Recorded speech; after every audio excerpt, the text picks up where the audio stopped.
देशांतर खिसकेगी तो इसका मतलब 4 मिनट खिसकेगी। एक चक्कर राउंड लगाती है पृथ्वी, एक देशांतर खिसकना कितना है 4 मिनट ही पृथ्वी उस पर जो है राउंड करेगी। इसके बाद आगे तो देशांतर कितने होंगे? अगर कोई आपसे पूछे कि भैया दो अक्षांश रेखाओं के बीच की दूरी कितनी होगी, दो अक्षांश रेखा के बीच की दूरी,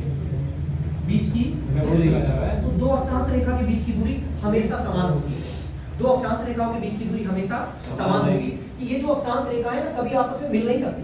दो अक्षांश रेखा इस तरीके की होती है जैसे ट्रेन की पटरी, देखिए ना रेल की पटरी होती है वो समांतर जाती है, कभी आपस में नहीं मिलेगी। तो ये समांतर होती है दो अक्षांश रेखाएं और इनके बीच की जो दूरी होगी, इनके जो जैसे दो अक्षांशों के बीच की दूरी होगी इसे कहेंगे 111.13 किलोमीटर।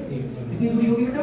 111.13 किलोमीटर दूरी होगी, 111.13 किलोमीटर दो अक्षांश रेखाओं के बीच की दूरी। जबकि कोई अगर आपसे पूछे कि दो देशांतर रेखाओं के बीच की दूरी लिख लेंगे, दो देशांतर रेखाओं के बीच की दूरी, रेखाओं के बीच की दूरी, दो देशांतर रेखाओं के बीच की दूरी सर्वाधिक जो होती है, देख लेंगे दो देशांतर रेखाओं के बीच की दूरी सर्वाधिक आपकी होती है कहाँ? विषुवत रेखा पर। सर्वाधिक कहाँ होती है? विषुवत रेखा पर। जबकि न्यूनतम कहाँ होती है? तो ध्रुवों पर। न्यूनतम कहाँ पर होती है? ध्रुवों पर। पृथ्वी पर दो ध्रुव है, कौन से? नॉर्थ और साउथ, नॉर्थ पोल और साउथ पोल। सबसे कम अगर कहे आपसे देशांतर रेखाओं के बीच की दूरी कहाँ होगी तो वो ध्रुवों पर होगी, क्योंकि देशांतर रेखा ध्रुवों पर जाकर मिल जाते हैं और यहाँ विषुवत रेखा पर सबसे ज्यादा फैल जाती है। तो विषुवत रेखा पर सर्वाधिक कितनी होती है? 111.32 किलोमीटर विषुवत रेखा पर। लिख लेना ब्रैकेट, विषुवत रेखा, ठीक है।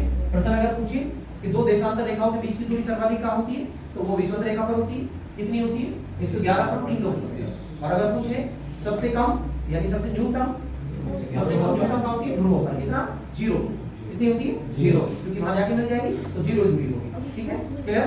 अब पृथ्वी पर दो आपके दो ड्रम होते हैं, दो ड्रम मतलब ध्रुव, दो ध्रुव। पृथ्वी के जो दो ध्रुव होते हैं, इन दोनों ध्रुवों पर क्या रहता है? 6 माह की रात और 6 माह का दिन होता है। पृथ्वी के दोनों ध्रुवों पर 6 माह की रात, 6 माह आपकी रात रहेगी और 6 माह ही आपका क्या होगा? दिन, ठीक है। 6 माह रात और 6 माह ही आपका दिन। क्लियर है बात? इतना पॉइंट क्लियर है? यहाँ से एक क्वेश्चन तो बिल्कुल 100% बनना ही बना है।